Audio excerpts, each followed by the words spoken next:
Good morning, good afternoon, or good evening, whatever time it is that you inky savages are joining me for episode number 198 of the PenBoyRoy Pentertainment Podcast. This week's episode is going to be much different than previous episodes that you've seen. In previous episodes, we always start off talking about fountain pens, whether it was myself and my former co-host, Tom the Odd Oink, or myself alone. I would start off talking about fountain pens, and then as time progressed, my ADHD would kick in, and I would end up talking about other things of interest, such as fish keeping, video games, mixed martial arts, etc. This week, I'm not even going to start off talking about fountain pens, so I'm giving you fair warning. My best friend, Lyman Good, and his life partner, Mika, were involved in a terrible car accident April 12th of this year. Since then, it has been by far the longest 4 months that he's ever experienced, myself as well, but I can't even imagine how difficult it is for him. There's a GoFundMe link in the description below. Please click on that and donate. Today, I'm speaking with Jaclyn Pellicott and Sherry Pellicott. As I said in previous episodes, Jaclyn was a victim of a traumatic brain injury caused by a car accident, and her road to recovery was long. In the beginning, doctors were telling the family she's not going to make it. And I want you to watch this episode and see where she's at right now. And I want this to be an episode that raises awareness to people in the world who may not be aware of traumatic brain injuries, the effect it has on the person who has the injury, as well as the effect that it has on families. Because of my dear friend Lyman and Mika being involved in this terrible car accident, we've somehow made connections with the Pellicott family. And I felt that it was important to talk to the Pellicott family about their experience. But before I get onto the podcast, I do have to go and talk about my sponsorships. So I want to talk a little bit about, of course, my dear friends over at Goldspot Pens. Be sure to use the affiliate link in the description below, so that way I can make money when you buy pens. That's just the truth. Anyway, for this week, Mr. Tom the Odd Oink wants me to talk about the Benu Euphoria Phoenix Rising hand-painted fountain pen. This isn't the first time that Benu has done a hand-painted fountain pen. It is the first time that they did a hand-painted fountain pen that is as just badass as this one. Elevate your writing and rise like the phoenix with this exclusive collaboration pen between the artisans of Benu and Goldspot Pens. Inspired by the mythological phoenix and its precursor, Benu, B-E-N-N-U, this pen features a hand-painted phoenix on the barrel wreathed in fiery plumage. Set against an onyx black faceted barrel, hints of glittering ember catch the light with a crimson blaze. This pen is really cool. If you're looking at the photographs because you're watching this on YouTube, look how well that pen just blends with the tree stump and feathers. I don't know what they did to have to get like the feathers. I don't know if they had to like murder birds or anything like that, but the artwork on this thing is fantastic. I hope they didn't. There should be a disclaimer in the box that no animals were harmed in the creation of this pen. Designed for comfort, the Euphoria series features elegant facets that enhance both its look and feel, ensuring a comfortable grip for extended writing sessions. The pen is fitted with a number 6 stainless steel nib made by Schmidt in Germany, delivering smooth and precise writing. Keep your passion for writing burning bright with the Benu Phoenix Rising Fountain Pen, an instant collector's item. It's a 2024 limited edition, and there are only 125 numbered pens. That is a beautiful looking pen. This pen is launching and has launched August 27th. The price is $280. The link is in the description below. That is pretty cool. I am impressed. Now, I also want to just touch on some Girologio stuff, okay? Girologio is a pen case brand. They make phenomenal pen cases. I don't know how you could look at one of these things. Like, look at this one. This one is a Girologio 24 pen case. It's made of really good quality leather, has some pretty fantastic stitching. For some reason, there's a button that doesn't close anything where the zipper is. I don't know why that's there. But anyway, the leather smells really good. Check this out. This is a 24 pen case. Opens up. You can put 24 pens in there. Has a divider. Comes in a nice tan leather. I really like it. How you cannot love this thing is beyond me. So make sure you check out the Girologio pen cases available at the new GirologioMade.com website. Now, here's another cool thing that benefits me more than it benefits you. And I'm just being real. I have an affiliate link for the Girologio pen cases in the description below. Use the affiliate link and use coupon code PENSAVAGE10 at checkout for an additional savings, 10% savings on all the products on the GirologioMade.com website. Again, please check out the Gold Spot affiliate link in the description below. Use coupon code Stewie for an additional discount on most of the products on the Gold Spot Pens website, as well as the GirologioMade.com affiliate link in the description below, and use coupon code PenSavage10. It's difficult to keep track of all these things when you're not reading them. The Gold Spot thing I was reading because Tom writes it out and he's really good at writing and words and stuff like that. And I could do it myself because I got good words, but it's easier when Tom does it. So anyway, before I get started with this week's episode, I want to give you guys a quick disclaimer. The subject matter is not easy to listen to, and the images and videos of Jaclyn's recovery may not be easy to watch. So be forewarned, you have been warned. Now, on to the podcast. The PenBoyRoy Entertainment Podcast. Stay savage.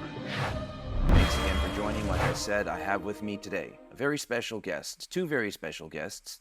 These are the Pellicotts. I'm going to leave in the link in the description below their story.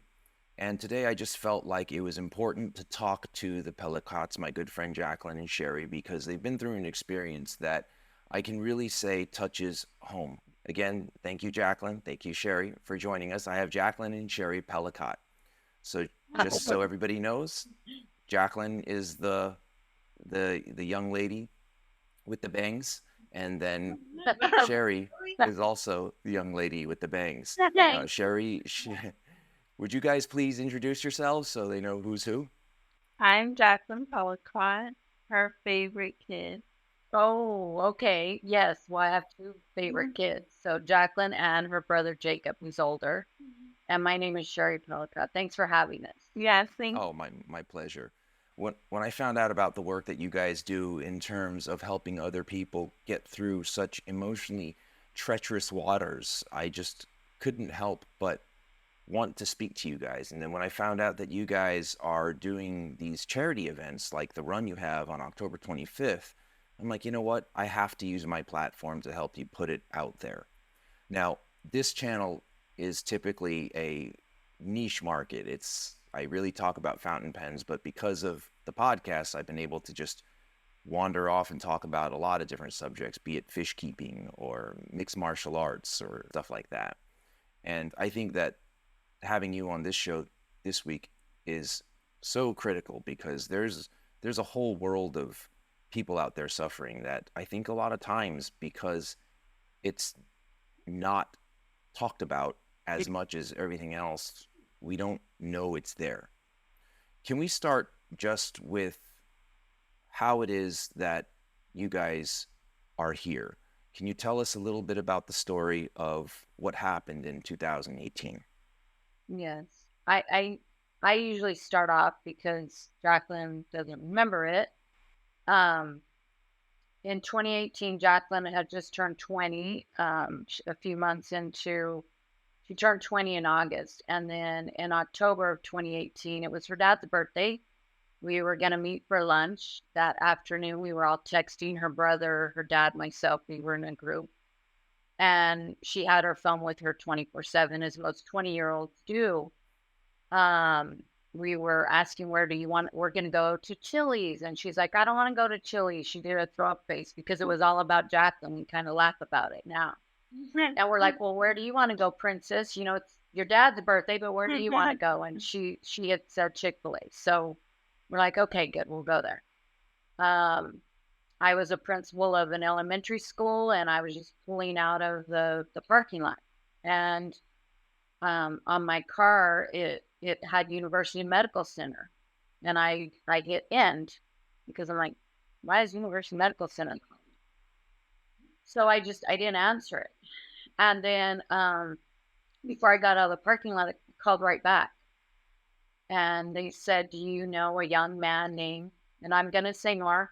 It's not his real name, but I'll use that name. And do you know a young man? And I said, I do. And they said, he's been in a really bad car accident. And my heart sunk at that moment. Sunk. I knew Jaclyn was in trouble at that very minute when the nurse said he's been in a bad accident, because I knew she was with him. And I said, did he have a young blonde girl with blue eyes with him? And she's like, ma'am, I can't answer that. And I'm like, please, you have to tell me, and she says, ma'am, you have to get here now. And I'm shaking as I'm telling you, and it's been 5.5 years. It brings it all back. It's crazy how it does it. But I knew she was in trouble instantly.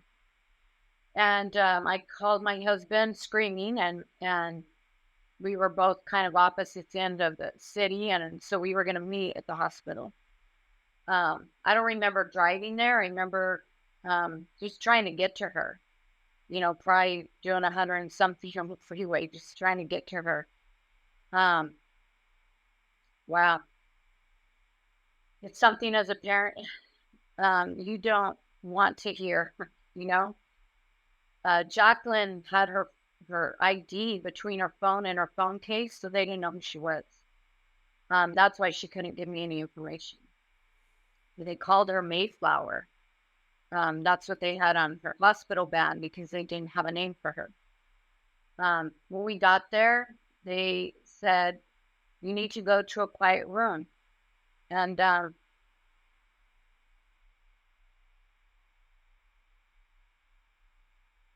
you sorry?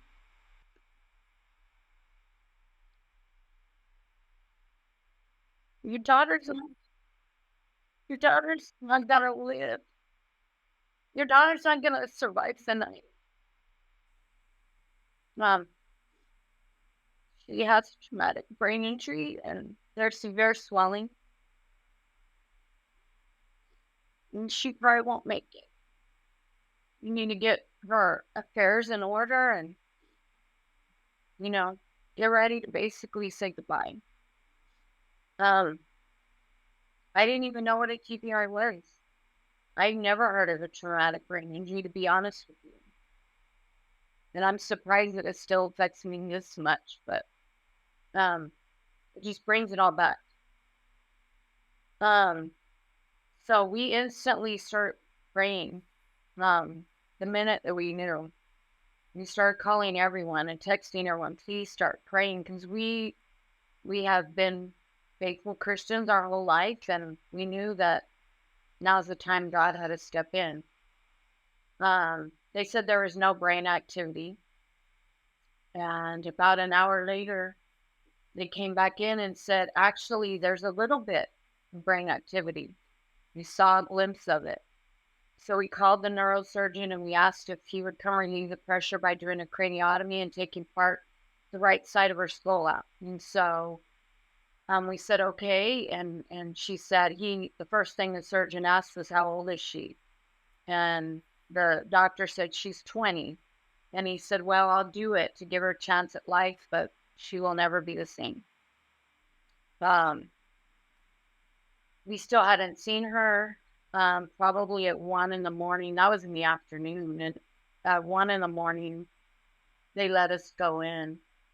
And it didn't look like Jaclyn, And it just kept looking at her thinking, oh my gosh, when I kissed her goodbye this morning, she was happy-go-lucky and enjoying life, and now she's in a hospital bed with tubes and roses coming from every angle. 5 days later, they said the swelling's not going down. We're going to actually have to take the other side of the skull out. At this point, it's like, well, do what you need to do to save her, you know? That's when I prayed, and I basically gave Jaclyn to God. I said, you know what, Jack? I said, Father, I'm giving her to you because I can't do this. She's a mom, but you can. And he gave me peace at that very moment and told me that Jaclyn would be healed and that she would have a foundation and she would bring others to his kingdom. And we believed it, and we stood firm on that. Your brain should have, the pressure inside your brain should be between 5 and 8. If you get around 29, 30, they consider you brain dead. Jaclyn's, it's called ICP, intracranial pressure. Hers was 28, 29. We would sit and stare at the monitor in ICU, and it would just go up and up and up, and then come down to 18, and then go back up to 29. And all the CT scans showed that it was severe, and they told us your daughter will be in a vegetative state forever. She will be in a wheelchair. She will never watch. She will never talk. She will never eat again. She will not have a quality of life. You need to put her in a long-term care. That's the first time I heard of LTAC, long-term care, assisted care, long-term assisted care. And we were like, nope, she's healed. We know she's healed. They wanted us to see the CT scans, and we were like, no, we trust God. We have to believe, we have to believe what we heard. And so we continued praying, and she stayed in a coma for 2.5 months. Now they want us to put her in rehab. They're like, we've done everything we can. You just need to put her in long-term care. I reached out on social media, and I said, does anyone know of a brain rehab center? A young boy that I had taught 20 years prior reached out and said, you need to come to Houston. And I'm like, what's there? And he said, TIER. They're second in the nation at the time. And so we looked into it. Well, apparently there's a 2-year waiting period to get into TIER. And it just so happens a friend of a friend knows a friend. And it's one of those things where God just opened the door. And this girl calls me that I don't even know. And she said, you need to ask for this doctor, this neuropsychologist, this person, and this person. And she said, I'm going to get you in touch with this lady that can get you in. And I'm like, okay. Well, the next day we were flying out to TIER. That's how it happened that fast. I mean, we didn't even have time to think of, what about our house? What about our son? What about, what are we going to do? We're moving right now. And so we got on a flight. Dennis flew with Jack, her dad, and I got on Southwest, and we came to Houston. We stayed here for 5 months. So that's when rehab started. But it was a very slow process. Jaclyn doesn't remember any of it. She was in the hospital for a total of 8 months, didn't talk for a year, had a feeding tube for a year, was in a wheelchair for 2.5 years. Brain injuries are very different. They impact people differently. There's just so much involved and the doctors they know about the brain, but I don't think they realize there's everything. There's so much to it. It's so complex. Neuroplasticity comes into play. I was a teacher, a principal, so I was always researching stuff and looking stuff up, and that's good and bad. Because I would look stuff up and it was like, oh, well, if their arms are turned in or their hands are turned in, that's spasticity and that's not good. Well, Jaclyn was completely turned in. Her hands and her feet. I mean, her wrist was all the way touching her arm. You couldn't even do it if you wanted to, but that's how hers was. And showing your wrist now, perfectly straight, right? So there's just things that if you read can really scare you as a parent. And so I chose to stop reading everything because I was more nervous. And I'd start to worry. And then I realized I just really need to trust and have faith and trust what God shared with me and believe that wholeheartedly. And so they wanted to keep us longer, but her brother is graduating college, and we decided to go back home and put her in outpatient rehab for another year or so. And, 5.5 years later, here we are. We have a foundation. She's walking, she's talking, she's eating, she's back in college, and she can tell you all of that. I actually have 2 belly buttons now because I had a feeding tube, and it was funny because it was connected like right next to my belly button. And when I was finally eating food, we decided to go get it taken out. And it's funny because the doctor said, I'm gonna just pull it out super quick, but it's gonna hurt really bad. And he's like, but it's just for a second, it'll hurt. And I was like, okay, I'm ready. He starts dying laughing, and he goes, I already pulled it out. And I said, you know what? I've been through so much pain. This was nothing. So now I tell everyone I have 2 belly buttons because it's never gonna close or go. I know, but not go away. So you have like a little, looks like it got shot. Then I have a scar right here and right here. And then Daddy's all, did you know he had open heart surgery? And I was Well, like, tell them what the scar's from. well, Your shot. my shunt, which is at a 7 and 8 is off. So super happy about that too. So let me just jump in really quick and ask you a question. You mentioned TIRR, TIRR, right? And that's a facility. For people who don't know, can you tell us about that facility, what the TIRR stands for and what they do there exactly? Yes, it's the Institute. Or did you want Jack to say it? I didn't hear. Yeah, anybody, It's the Institute of Rehabilitation and Research, or Research and Rehabilitation. But they actually do people that have they have all kinds. It's 6 floors, almost 380 something beds. They deal with stroke patients, patients that have had heart attacks or anoxic brain injuries, amputations. They have a pediatric floor, like if a kid falls and hits her head. But they do nothing but rehabilitation, and they're phenomenal because they put Jaclyn in a program called Disorders of Consciousness. Okay. Now, what's funny is, sorry to cut you off. No, that's okay. But they have something called the Wall of Hope, and it's pictures of patients who have recovered. And Mama, the first day that my parents got there, well, I got there, she said, I have one comment for you. And the doctors said, yes, go ahead. And she said, my daughter's picture will be on your wall of hope one day. And they didn't say no. They just said, we will do everything possible to make that happen. And she would take my hand when we would go walk, and she'd put it on a picture. And she said, in Jesus' name, your picture is going right here. And they call and say, your daughter's picture is going on the wall of hope. And it's where she put my hand. Yeah. In the main hallway. Yeah. Yeah. And now I see you take pictures there all the time, and your picture is up there. And I think that's a great thing for people to hear.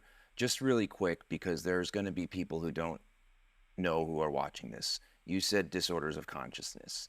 Can you explain, do either of you care to explain to people what disorder of consciousness is? Because I'm sure that they don't know what that encompasses or what it means.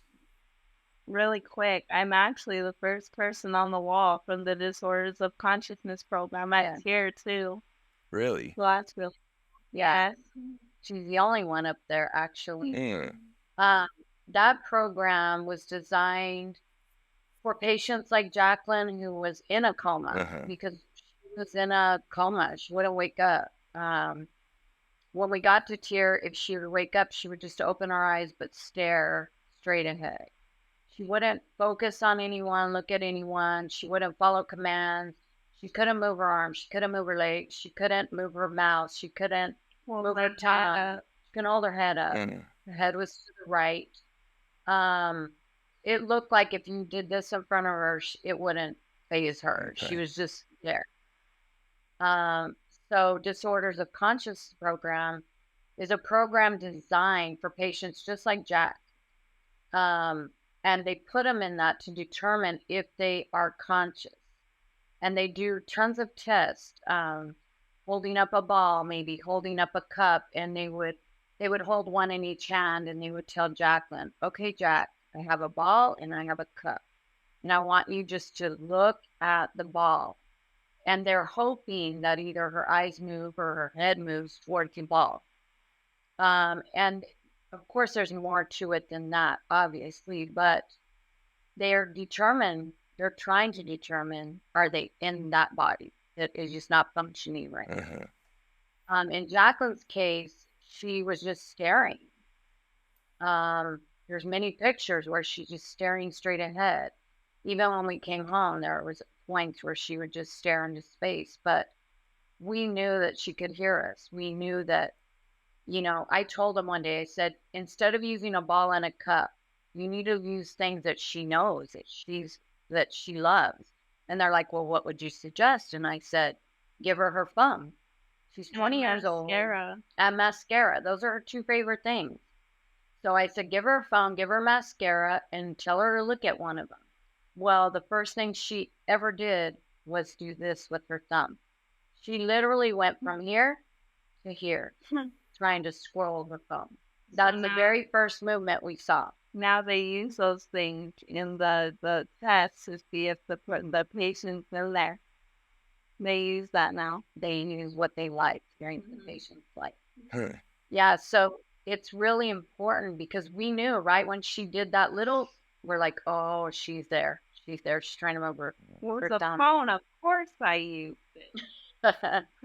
So then once they determined that, even before they determined that, they get them up, they have them in therapy, because it's very important that you stimulate the brain, and you put pressure on the hands and the feet to let the brain know we're still here. And so that's why therapy is super important very quickly after any type of traumatic brain injury. That's what we have learned. I see. So thank you for that. So for everybody listening, just to give everybody a little bit of a perspective is, we always watch these movies and we always see comas in movies, and reality is not like that, right? So the coma, and correct me if I'm wrong, the coma is a broad term to encompass 4 different stages of consciousness. And those 4 stages of consciousness is what's referred to as a DOC, disorder of consciousness. So the first stage is the base stage where there's no brain activity, and that's what is defined as a coma. The next stage is a stage where there is brain activity, but there is no indication of any kind of consciousness. There's just brain activity, and that's what we call the vegetative state. So the vegetative state isn't a reference to a person being in a state similar to a vegetable. It just means that people are in a state of vegetative function, meaning these are all the involuntary functions that the body does without us even trying, right? So like right now, I breathe without acknowledging I'm breathing. I'm not telling myself I gotta inhale, exhale, right? So there's brain function, but it's vegetative. There's no consciousness. And then the next stage is called the minimally conscious state, where there's the vegetative function, and in addition to that, small inconsistent signs of consciousness. And then after that, typically is the confusional state, where a person is kind of confused. They're not entirely sure what's going on. They're not fully conscious. Is that right? The confusional state? I'm going to be honest with you. I've never heard that one. I've heard the minimally state, but the other one you're talking about, I have not heard about. Okay. So again, this is just stuff that I read, endlessly, but the confusional state doesn't happen for everybody. And then after the confusional state, a person is capable of using, tools like spoons or cups, and they're acknowledging their environment, and they're no longer considered inside of a coma. But those 4 stages is described as the disorder of consciousness, and it's the TIRR facility deals in the disorders of consciousness. Now, your story, Jaclyn, And the story that Mom just shared, you know, we can. I'm going to leave links in the description below for everybody who is interested in hearing it more thoroughly. I've seen it, and you know, not only have I been inspired by it, but I know this story. But the story that I want to talk about, which I haven't seen much of, is your experience, Jaclyn, after you have memories, right? So in the stories that we read 10 months after the incident, your mother had you at home and was leaving the room. As she was leaving the room, she says, "I love you." To which you responded, "I love you too."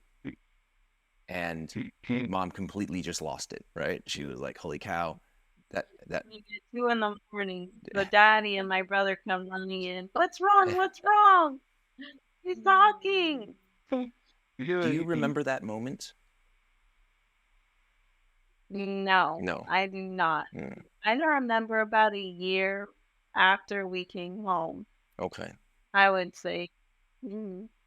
Yeah, wow, 10 months, and that was a whisper. Mm-hmm. You know, people think she talks like this. It was a whisper, and it was 3 short words. So her language and her speech had to come back, but it came back slowly. I love you, you know, little short terms, but I mean, you could barely hear her. She had to relearn everything, but I would say it was a good year, maybe. After that, that was in 2019. I would say a good year. 2020 was not until she really fully woke up and remembers. Okay. What is Yeah. what do you remember? What's the oldest memory you have after the accident? What experience do you recall most? It's a hard one. Probably my aunt's wedding. That's my little one thing that I can remember. Which was in 2019, the later part of 2019. You know? Her short-term memory was affected. Well, what's crazy is I can remember like things before my accident perfectly. It's just crazy how it affected me Yeah. in a way, I guess. Mhm.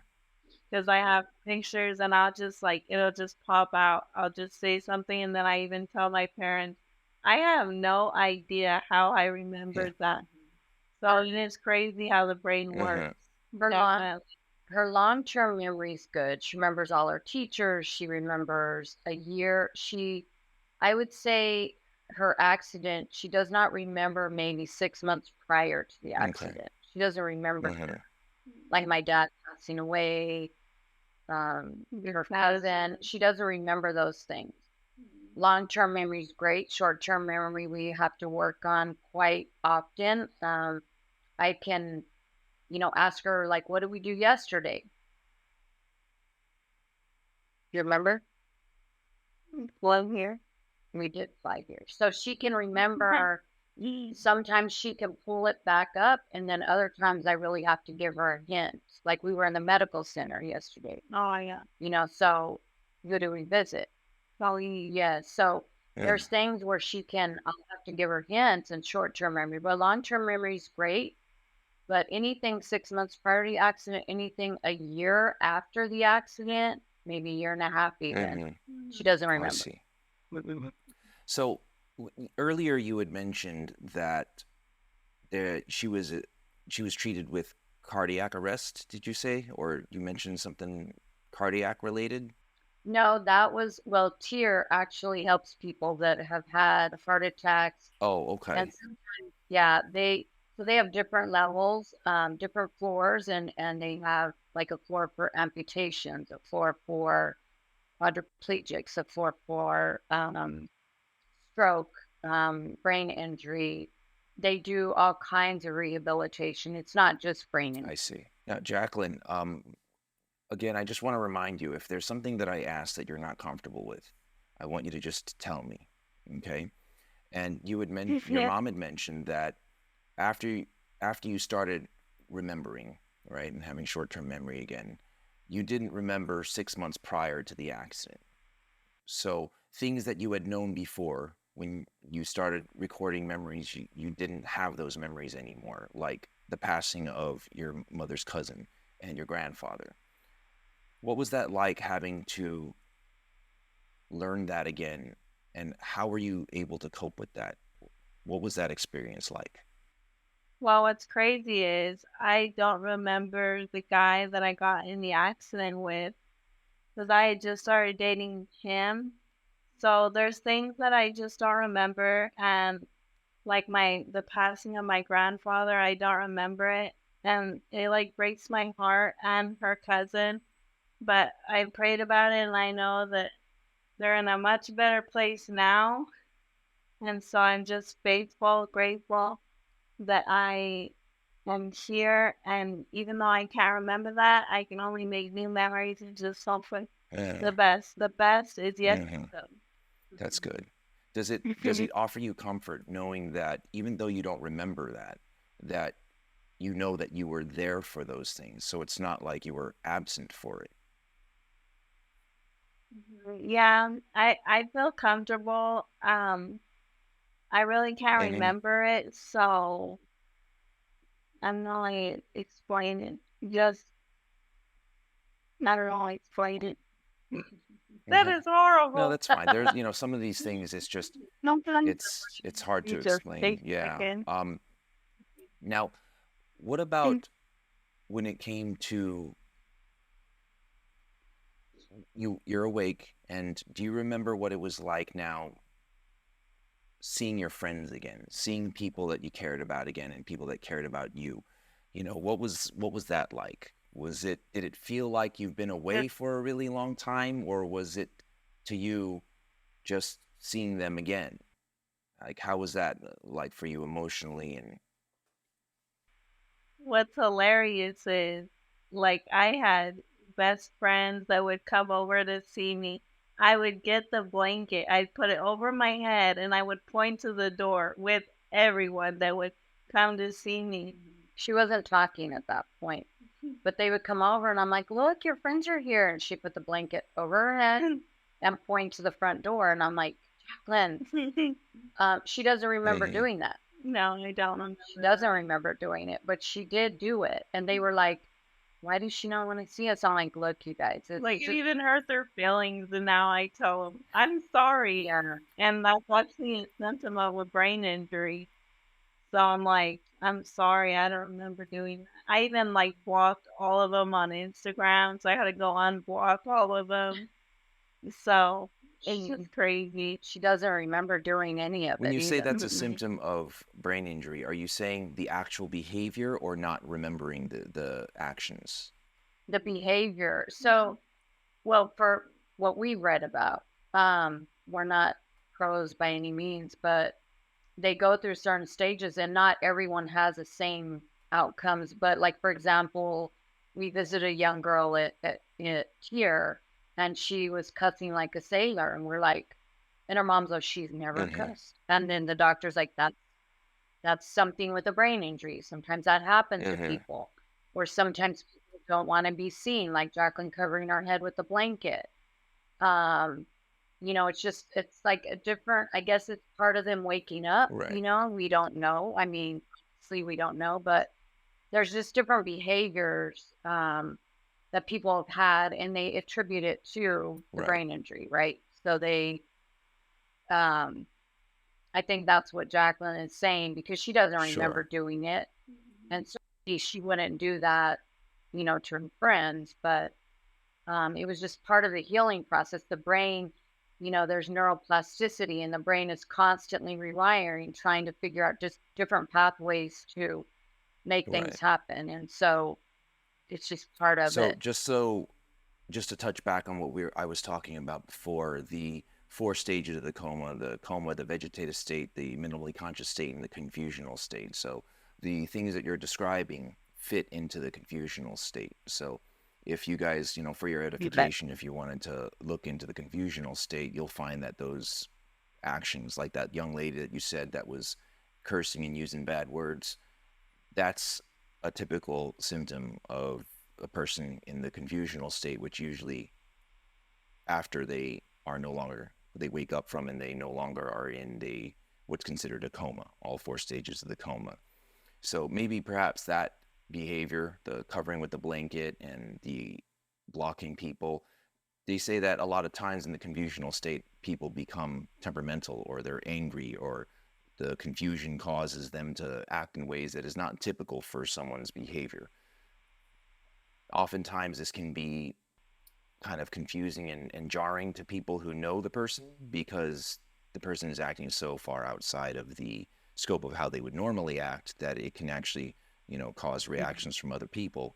But this is why I think it's important that we discuss these things, because if somebody out there is watching this and is going through this, expect that there's a possibility that when they're out of the minimally conscious state and they're in the confusional state, they're going to do things like you've never seen before. But that's not an indication of personality changing or anything other than a phase of, like you said, Sherry, the healing process. Now, just curious, after you kind of started getting back on your feet and you started remembering things and then seeing things and people around the house, has your perception changed or your feelings or opinions about things changed versus before the incident happened, right? Like, for example, like my favorite food is steak, or if your favorite food is steak, when you came out of it, is it no longer steak? Or did like your favorite color change? Did your perceptions of anything change? Well, it's funny because my taste buds changed. Like I used to love like crunchy chicken strips. Now I cannot handle that. I have to take all the crunchy parts off. I can't handle hot. So I have to put ice cubes in my coffee in the morning because I can't handle how hot it is. I can't handle spicy anymore. I used to love spicy food. Now I can't handle that. It Yeah. is crazy. But Because she didn't have food in her mouth for a year, the palate changed, and it's almost like hot and cold. She's very sensitive to that crunchy texture, anything spicy. And so she's like, where did this come from? And I'm like, well, I mean, we're guessing, obviously, but you had to reintroduce all that to your palate because for so many months you were fed by a tube. I see. That So, makes sense. So, if you don't mind, if I may ask, how long after the decompressive craniotomy did she have the cranioplasty? well, the sequence of her cranioplasties, I can give you exactly how it happened. So she had the first one the night of her accident, her right side removed, right? And then she had a week later, she had the left side removed. In December of 2018, she had the right side put back because they thought, okay, the pressure's going down. We feel like we can put it back. So they put the right back in. A week after, the intracranial pressure went back up. And so they came to us and said, we actually have to take it back out. So they took her back into surgery and they took it back out. So at this point, she had the right taken out, the left taken out, the right put back in, the right taken back out. So when we fast forward to Tier, 3.5, 4 months later, we go to Houston and they're like, do you want to have the bone? They call them bone flaps. Jaclyn had her actual skull pieces thrown away. They did not want to use the same skull piece because I guess they've had issues with them. There's all kinds of theories on whether or not they should use their own skull piece. They did not use her skull pieces. They thrown away. They 3D printed her. They call them bone flaps in Germany. so I tell everyone I'm German because I have plastic implants 3D printed in Germany. I love German, and my last name kind of sounds German. Or you, Yeah, Hey, Jack. So always never And dull moment. No. Roy never dull. I'm bionic now. I have a rod in my leg. I have plates. I have a shunt. You're Wonder Woman. I am Wonder Woman. Anyway, so we get here and they're like, do you guys want to have your bone flaps put back in Houston? I mean, we're in the Mecca medical center of the, United States. And we're like, yes. So we went to the first neurosurgeon, long story short, the neuroplastic surgeon. We don't really like the plastic surgeon. So we ended up getting another opinion. We found this amazing neurosurgeon and plastic surgeon. They were going to put one bone flap in March, and then 3 to 6 months later do the other side. Remember, she doesn't have either side of her skull. So they're like, are you willing to stay in Houston? We're like, yes. So then it's the date for her cranioplasty for it to go back in now. They were going to put the right side back in, but I was actually in prayer the night before, and it's like, they're going to put both in tomorrow. And I'm like, okay, that'd be great. We get there and the neurosurgeon walks in and he says, because she has both of them out, the pressure, if we put one back in, it might mess up the pressure. And he says, you know what? I've been talking to colleagues and other doctors. We're going to put both in today, which was an answer to prayer. And we were just super excited because now we're getting our head back together. So that was in March of 2019. So they did put both back in. Unfortunately, Jaclyn got an infection in April in the sutures of her head. So they came in and they said, you could see a little bump and it had pus and stuff. And we showed the nurse and she contacted the doctor and the doctor said, well, bring her back to the hospital. Here's not a working surgery hospital. So we went down the street to St. Luke's and they're like, we're going to have to clean out that infection. And I'm like, okay, well, what does that mean? You get a syringe, you clean it out. What do you do? And they're like, oh, no, she has to go back in and have the full-blown cranioplasty be done. yeah. I'm like, no, this cannot happen. You take 3 steps forward and 2 steps back, and you're just like, wow. So we had to have the left one now taken out. And then that same day they put it back in because her head was so stretched, the skin, they were worried about not having enough skin to close the head. But the plastic surgeon said we couldn't put a drain in because just doesn't have room. But now all we can do is wait and pray. And it turned out fine. She was okay. That was in 2019. Well, in 2022, she has a shunt. The shunt tube exposed itself on top of her head because her skin's really thin.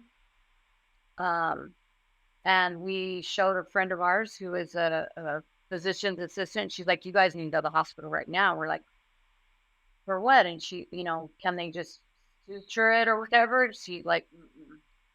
So we get put into ICU in 2022.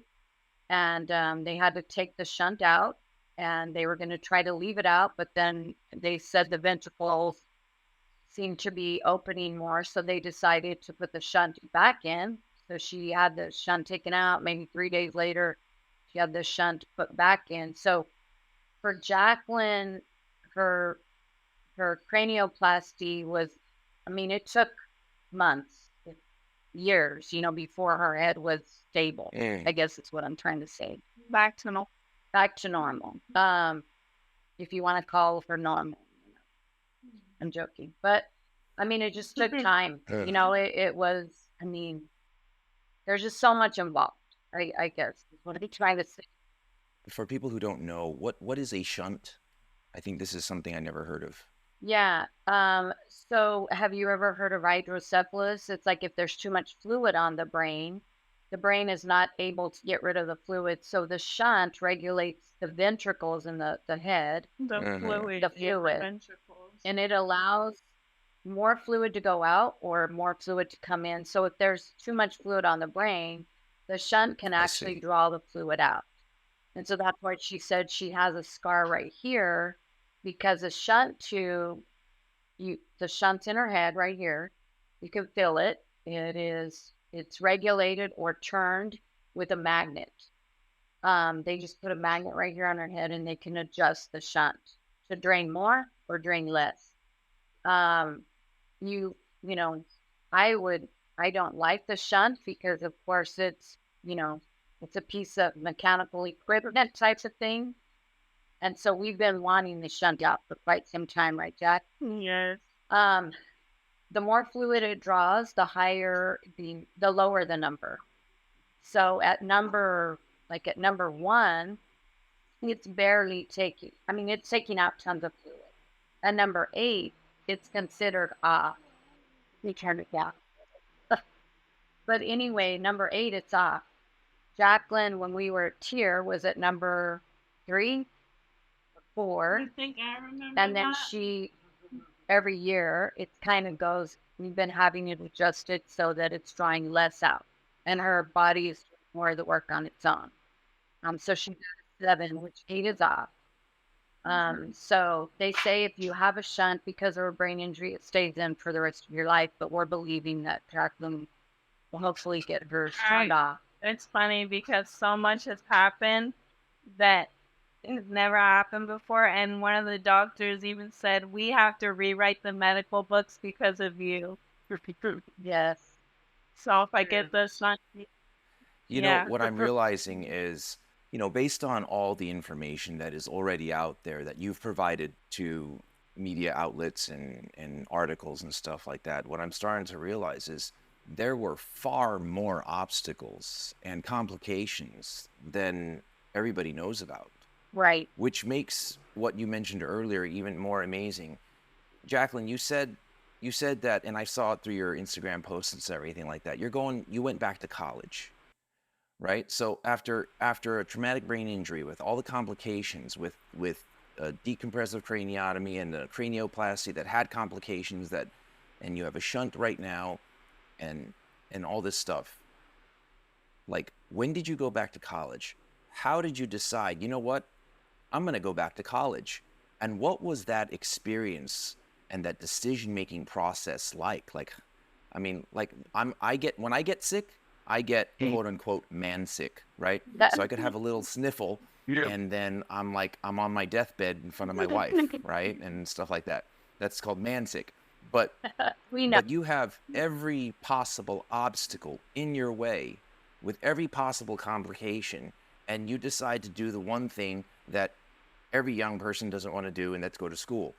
Can you talk me through that process? Like, how did you get to that point? And where are you in terms of your college education right now? Yes, definitely. So what's funny is what year did I go back? 21. Yeah.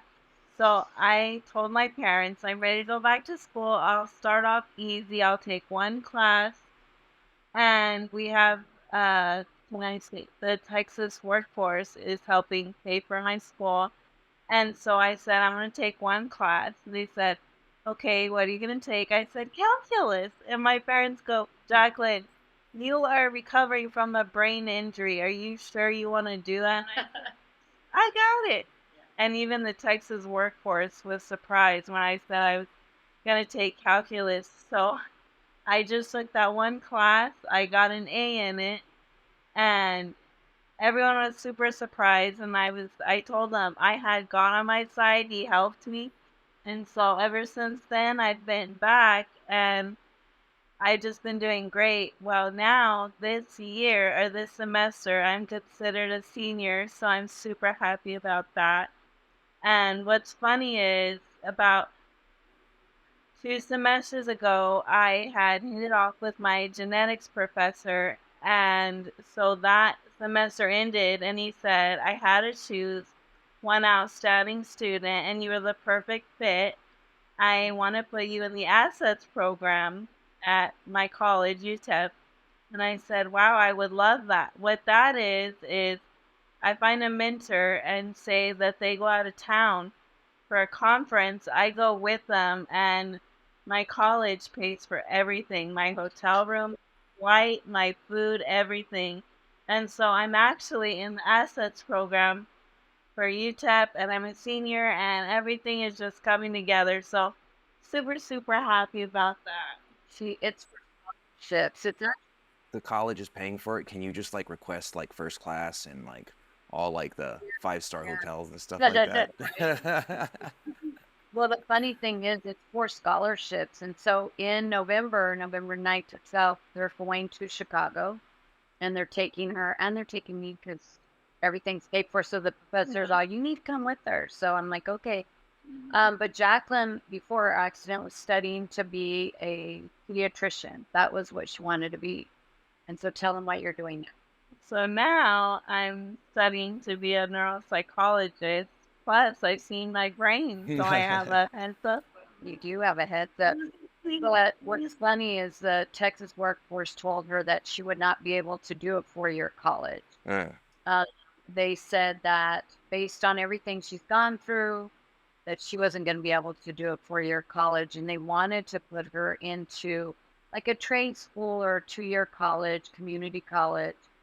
And Jaclyn's like, what am I going to do, Mom? Like they said they won't pay if I decide I want to do the 4-year college. And I said, Jaclyn, what did the doctors tell you, or me and Dad? And she said that I'd never talk or eat again. And I said, what are you doing? And she says, I'm doing it. And I said, so they're telling you can't go to a 4-year college. So what are you going to do? And what did you say? I'm going to a 4-year college, and then I'm going to medical school. Yeah. And what is, be a doctor. just for Yep. dumb people like me, what is neuropsychology exactly? Well, I'll give you a great example. So at TIER, there's so you get a team, you have a doctor, you have a social worker, you have a neuropsychologist, you have an OT, occupational therapy, PT, physical therapy, and speech therapy. Okay. So you have a team of people working to get you better. The neuropsychologist is really there to lead and guide the plan, but more importantly, our neuropsychologist, Dr. O'Brien, was heaven sent because she really believed Jaclyn was in there. She's part of the Disorders of Consciousness program. And so she really pushed to get Jaclyn to come out, out of the coma state. And so they do the tests. They're the ones that, can you see the ball? Can you look at the cup? They're the ones that encourage them during their therapy. They're the ones that come in and question them and ask them questions to see if they're responding. So they basically are with the doctor, with the neurologist. They're a team, and they kind of determine plan of care based on what they're seeing evidence-wise. I see. Like you said, you have to have evidence. Well, that's what they're looking for, right? I see. They're looking for evidence of consciousness. They're looking for evidence of her, moving an arm, moving a leg, coming out of it, answering questions by the nod of a head, anything like that. So they're part of the team, and Jaclyn feels led. That TIER now they didn't have this when she was there, but they have a pediatric floor. I see. And so the floor that it's on the top level, but Jaclyn always wanted to work with little babies. So she really wants to work with these young kids in neuropsychology, help them get through what they're facing, really. What's crazy is when I was a baby and my brother was, we were born and our heads were like this. Turns out we had cranial synostosis. So they had a zigzag cut my head open, reconstruct my forehead, my skull. They had to do the same thing with my brother and then close my head. So I have had trouble with my head ever since I was a baby. So I was like, that is crazy to think that my poor head has been through heck. No more. No more. When it came to after your recovery and everything like that, what were you able to grow hair? Is your hair back to normal, or do you wear wigs? Like, how does it? What's for funny you now? is the first doctor that my parents talked to, they said, we're going to do this and this and this. And Mama said, what about her hair? And they said, she can wear a wig. She'll be fine. And she was like, heck no. So she found one that my hair grew back. so happy. And then it's crazy because my hair used to be as straight as a board. Like I would get in the pool, get out, my hair completely straight. Now I have a Sure. flipping wave because of this one. That's what she has. So now I have that. When she got her shampoo back in, the doctor realized that it had taken her several years to grow her hair out. I was depressed about that because supposedly they have to shave your hair off when they have to put a new shot in. So we found a doctor that said I'm only going to shave sections of her head. So we shaved up here and down here. So I have all these baby hairs sticking up still. But that was a blessing in a way because I got to keep my hair. She has a few spots, from where they shaved that are coming back in. But for the most part, I mean, it's her hair. It's growing back. She's healthy. Her skin. When you have a brain injury, that's another thing I didn't know, that her skin. She always had crystal clear skin. I mean, she worked on that hard, And when we were in the hospital, she broke out completely, just acne everywhere. And again, that was a symptom of a brain injury. So she, we went through that stage where her face was just completely broke out and pimples everywhere, which she never had. Thank God I don't remember that. Yeah. Yeah. So, there's a reoccurring pattern from the very beginning of this thing, right? You got a whole bunch of people telling you she's not going to make it. Then she's not going to wake up. Then she's not going to be able to have a quality of life. Then she's not going to be able to go to school. She's not going to be able to grow hair. She's not going to be able to do this, that, and the other thing constantly. And these aren't just social media keyboard warriors. These are highly educated, smart people. Yep. And every single one of them continue to be disproven by the progress that you've made. And knowing that, I think that it's important for other people to know that. And obviously you guys agree, which brings me into the next thing, right? So you've been doing the physical therapy, you've been doing the rehabilitation, you've been doing your college and taking calculus, which, by the way, I can't pass. Me either. And then now we're talking about, obviously, Jaclyn Strong, the foundation that is created by you guys, where you actively go out and you tell your story. Because obviously this story is empowering to other people in similar situations that they can totally latch onto, right? When and where did this come about, and how did you fit it all in between everything else that you were doing? When we came home, I actually retired to take care of Jaclyn. I retired from the district, and I knew she was going to have a foundation to help others, but I honestly did not know how it was going to happen because, I mean, when I was a principal and you have PTA, you have bylaws and you have a board and it's just a lot of work, and I knew it was. So I was honestly thinking to myself, oh my gosh, this is going to be so much work. But I knew we were going to have one. I just didn't know how. So long story short, God puts everything in place.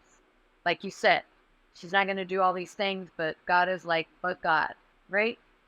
And so basically, her grandpa worked at a dealership as a mechanic, 50, 60 years ago. And this young man worked in the auto shop. We're plugging in the computer, sorry, because we need to add juice here. Anyway, he worked in the shop, and he would sweep the shop. Well, fast forward 50 years now, and he's one of the biggest car dealerships in El Paso, Texas, where we live. He's my best friend. His name is Steve Fox, and he's very well to do now because he worked his way up. He knew Jaclyn's story. He was going through cancer himself, so him and her kind of bonded. He met her. He knew her when she was little, but didn't really know her. They met after we came home, and they just bonded. They hit it off. They clicked. So the funny thing was, we were talking to him one day. We had just come home from Houston, and he's all, "How was your visit?" Well, when we got thrown here into Houston, we were very grateful for people like Carolyn, the house that we're staying in right now. We're in Houston right now for the foundation. But we're very grateful because this is Carolyn. And so Carolyn opens her house and she's like, "You could stay with me." She would come to the hospital and sing for Jaclyn, when she was in the hospital. So God put these people in our lives. Well, Steve comes into the life now and he's like, "How did your visit to Houston go?" And we're like, "Well, it was great, but we wish we could have a foundation. We want a foundation." And he's like, "Oh, I know someone that knows about them. Let me get you in touch with them." This lady calls me. Her name's Mika. She says, "Sherry, I hear you want to do a foundation." I said, "Yes." "How much money?" Because I said, honestly, we're still paying for medical bills. Even today, we are still paying. I'm sorry, what was this girl's name? Mika. He just said her name's Mika. He didn't tell me who she was. Her name's Mika, Yeah. like Mika. And he says, can I have her call you?" She calls and said, "How much is a foundation? Minimum?" And she goes, "Well, it could be between $5,000 and $10,000 to start one." And I said, "Well, how do you know so much about foundation?" And she's like, "Well, I'm the vice president of Paso del Norte Community Foundation." And I said, "Oh, okay. Well, God just put this person in our lives. Very much like he does. He puts people in our lives that we need to be with, like you and Lyman. And it's just amazing how he networks that. Anyway, I said, "Well, we don't have the money. We will have to do a fundraiser for it." And she said, "You don't have to." Steve donated $25,000 Wow. to start the foundation for you. So he wrote us a check for $25,000, and we started our foundation. And when we created the foundation, it was to give hope and to inspire families to really trust God and not, and doctors are good and nurses are good, don't get me wrong, but they don't have the final say. And that's what we always say when we speak to doctors and nurses. Please don't tell the patients that this is the end, because you don't know. And so we always say, we needed money for food because the hospital food's expensive. We needed money for lodging. It was almost $2,200 a month for a place in the medical center to stay at. We needed food for parking. Parking, it sounds crazy, but we paid like $3,300 in parking in the 5 months we were here. And so those are the three things that we give back to families. We give them a gift card, and it will help them pay for food, lodging, and parking. And so our Jaclyn Strong Foundation has 3 fundraisers a year. We do a run, we do a golf tournament, and we do a volleyball tournament. And that's how 100% of the proceeds go. We're here in Houston right now, and today we will be visiting a patient at Tier and several other people. When we walk in, they recognize her. And they give us a list of patients to see. We can't even get through the list because people just start stopping me. "I saw your picture on the wall." Yeah. So we constantly visit Houston about every 3 months to give money away from the foundation, and we're big on everyone has a story. Jaclyn's story is incredible. God has done amazing work in Jaclyn, but it's not about us. Continues to do amazing work. Yes, it's not about You're us. a blessing to us. So thank you for having us. Oh, that's Yeah. It's about giving back. It's about giving back and giving hope, giving inspiration to families that just are at the bottom of it. They just feel like there's nothing that they can do. And But so God can do it. God can do it. And we 100% believe that by visiting families and patients, we're able to spread the word that get a second opinion. Don't take no for an answer. Be an advocate. Because we were thrown into the medical world and we had never been part of medical world. And it's a cruel world when you're dealing with medicine and insurance. yeah, sure. Absolutely. It's rough. How are you able to, I guess, because you're very faith driven, What do you do to help people who are resistant to faith or religion?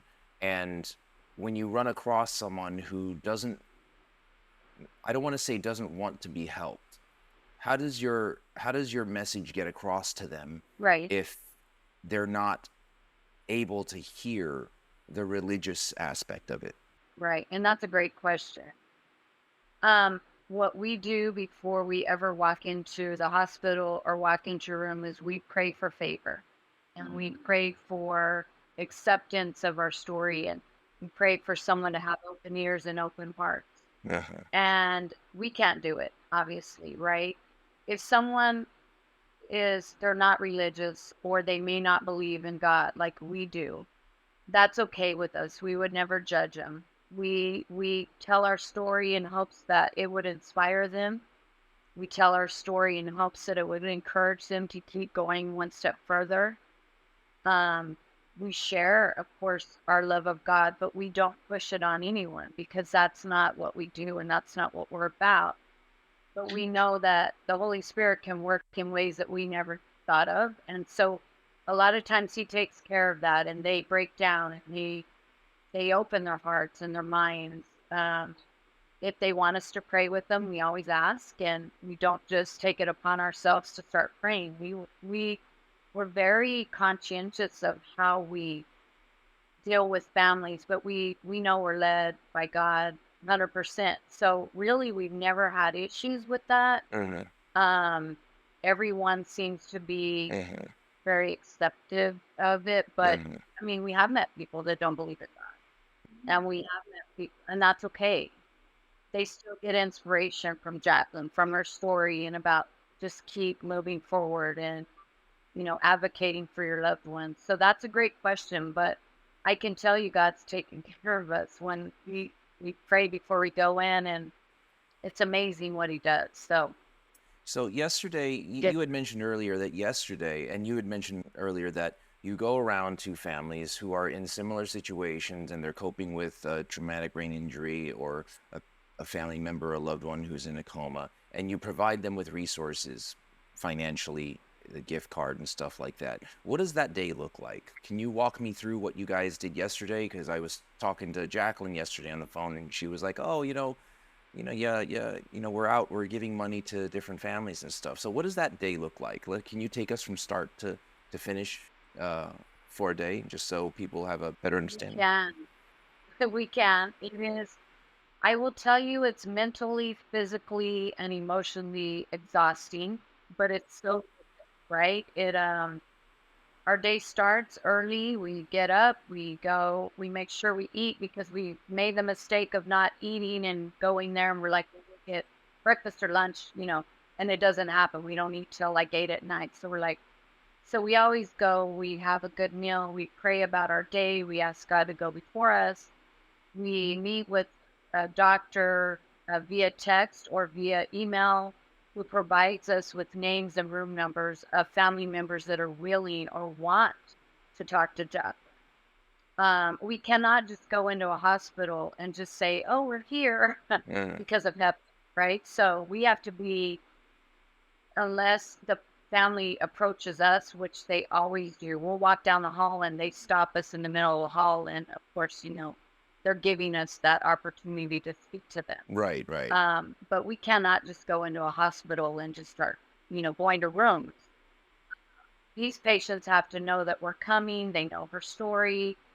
They've seen her story on the wall. And so typically when we walk in, and I'll give you a prime example, we walked into this one young man's room.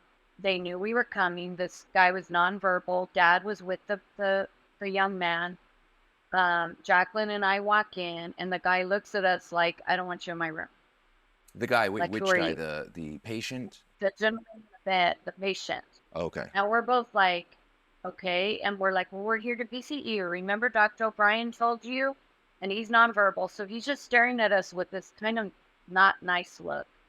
And I hold my phone up, and I literally find a picture of Jaclyn without her skull pieces. And I hold it up next to her, and I told him, "Do you see this picture on my phone? Look." And he was looking, and I said, "This is her. And then he looked at my phone, and then he looked at her. And then he looked at my phone, like, very confused. And I'm like, this picture is her. She was in bed like you. And then he instantly changed the look on his face. His attitude changed. But he couldn't talk, right? So we leave. We prayed with the family. We prayed with him and his dad. We gave him money. We left to go see another patient. Fast forward 3 weeks later, the doctor calls me from her phone. She texts me and she said, hey, this patient wants to talk to Jaclyn. We started talking. And the only person he wants to talk to is Jaclyn. And I'm like, okay. And The so she said, thing he said was, I want to talk to Jaclyn. When Yeah. he started talking. So he FaceTimed us. And he said, Jaclyn, I want to thank you for your inspiration and coming by to see me. I really appreciate it. We said, Dr. O'Brien's here, and she wanted me to tell you hi. He had an accent. And so those are the things that happen. But we typically will visit anywhere from 4 to 12 patients in a day, just depending. Some of the families don't want us to ever leave their room. But they're like, can you stay with us like all day? Some families, are good with a good 45-minute, talk or chat. We still stay in touch with a lot of these families. We've been doing it. We did it before we had the foundation. We didn't give money, but we would go in and speak to them.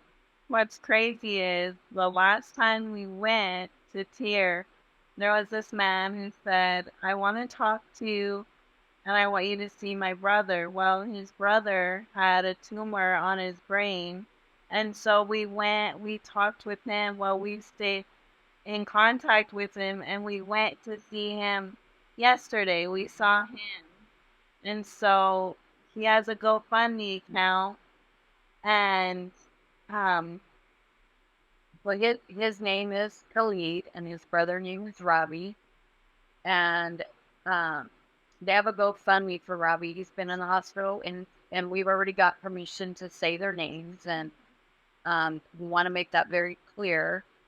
We don't talk about patients unless we have permission or share pictures of patients. But they're okay with it. He had a brain tumor. He's been in the hospital for 7 months, and so he's having to relearn to do everything as well. So he does have a GoFundMe, and they need help. They need help financially.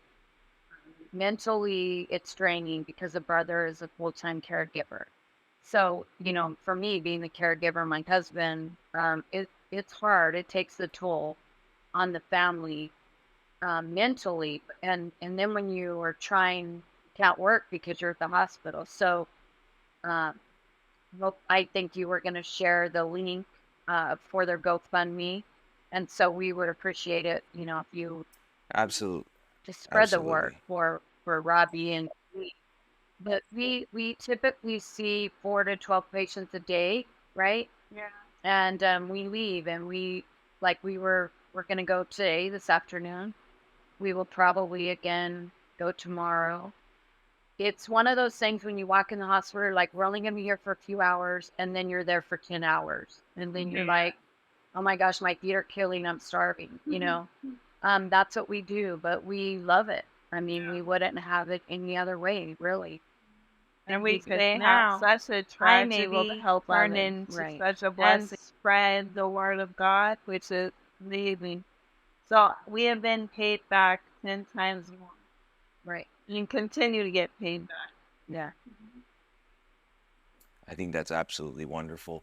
Just going back real quick, so we, the whole idea of doing this came to my little peanut brain because I decided, you know what, I think that it's important that you have this event coming up on October 25th.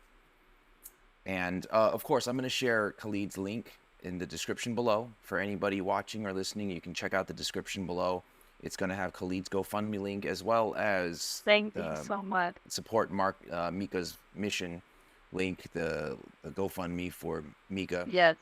As well as a link for information regarding the Jaclyn Strong Foundation. But we need to talk a little bit about what's coming up October 25th. Can you talk to me a little bit about this run, march? Like, what kind of people do you have coming? Do they have to be professional runners? Can they just walk? Can they, should they bring snacks? Give us all the information. So it's a run walk, and it's for anyone who wants to come. Right? It's a 5K, which is 3 miles, a little over. So they can either choose to walk, they can run, they can do a fun walk for a mile, because some people can't do it. It's $25. They will get a goodie bag, and they will get a shirt that says Jaclyn Strong 5K. This is our second annual one. Last year we had 160 walker runners. This year we really hope to double or triple or quadruple that. We're trying to get the word out because it is fairly inexpensive to join. I mean, we spend more than $25 3 times a week on Starbucks, right? So, we always say, you can definitely, even if you don't want to run and walk or you live in a different city, you can still donate the $25. And 100% of the proceeds go to Jaclyn Strong Foundation, which in turn helps these families. So that's Of why course. we do it. Yeah. Okay. So for everybody watching or listening, if you're in the area, and which area is that again? So we talked about a lot of different states. El Paso, Texas. Okay, so if you're in the area of El Paso, Texas, and you feel like joining the run or walk, please do so. The link is going to be in the description below. If you're not in the area of Texas, if you're in New York or Chicago or California, and you're just really far away, and you don't want to travel all the way to El Paso, that's fine. You can also donate $25 to the Jaclyn Strong Foundation, and the link will be in the description below. And again, these are great people. These people are going to give this money, 100% of the proceeds. Not a single Snickers bar's worth of that money is going to anywhere else. It's going to the Jaclyn Strong Foundation, which in turn gets turned around and given to families like the one you heard about today, like Khalid, Khalid and Robbie. and as well as members who are patients at the TIRR Rehabilitation Center. I know that a lot of us are blessed with not having to deal with situations like this, but can you imagine being in the worst possible place, watching helplessly as your loved one is in a place where they appear no longer themselves and you are helpless to do anything?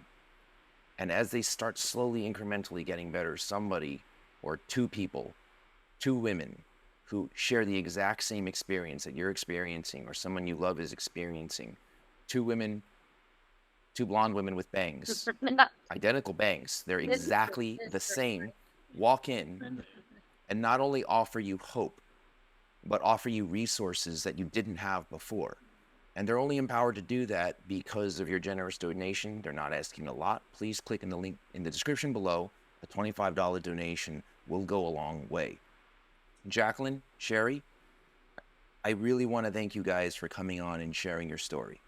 I know that rehashing it and talking about it in detail is not easy. And I know that it takes a lot out of you guys. And I know that you're doing it only because it will help others. And I think that that is a sacrifice, and I very much appreciate it. And everybody out there for sure can appreciate it. I think I also want to thank Yafa Brands. Yafa Brands is, everybody watching, you guys know who Yafa Brands is. They're the distributor and owner of Conklin and Monteverde. When I reached out to my good friend Neve is the vice president of the company. His father-in-law owns the company. I asked him about bulk pens with the Jaclyn Strong logo on it, and he gave me all the information. So when I asked him, how much is this going to cost? He goes, cost? What cost? No, it's a donation, This is a great cause. Friends of yours or friends of mine. This is the type of people that are over there at Yafa Brands of America. And he just comped the whole thing. He said, you tell them it's my donation. Yeah. So I said, oh, okay. Appreciate it, dude. So I Thank you. also, Please out of tell just them thank you. Please. Yes. he'll be watching this, and also just out of, like, I guess formality, I asked you for the charity paperwork so that they can tax deduct it. I sent that to him. He's like, oh, we don't need it. So these are good people. They appreciate it. Yafa Brands, we appreciate it. Thank you for donating the pens for the goodie bag. They're cool pens. Yeah. If any of you guys are in El Paso, you could go ahead and pick up your goodie bag at the run and get your t-shirt. Yep. And that'd be a fantastic thing. I just want to really quick thank you guys again before we sign off. Thank you, Jaclyn and Sherry, for being on this. This is so informative.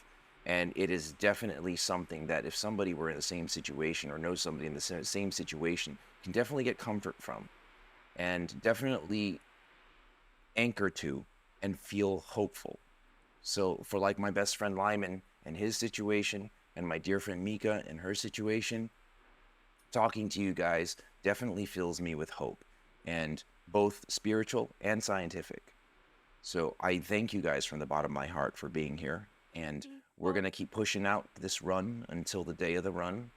And if there's anything else that I can do for you guys, I want you guys to let me know as soon as possible. Thank you Okay. for having us, and thank you. We thank Lyman for introducing us to you, and we do pray for Lyman and Mika all Thank the you. time, and we're believing for complete recovery from Mika. And we thank you for having us and sharing our Thank you so story much. to help us. Oh, I absolutely. think that's super important. The only thing we need in our race is Lyman or Warrior. Yeah. Yeah, you Huh? can call I'm not me very fast. Yeah. faster than me, buddy. I go Well, I'm around by she's trying to practice. She's trying to practice running in the pool, but that's a whole nother story. okay. Again, Helicots, I hope that we can talk soon. I hope we can get some updates and make sure you guys keep in touch. And everybody listening and or watching, I thank you again for joining us. Thanks again to the Pelicots. I love you guys. Be well, be safe.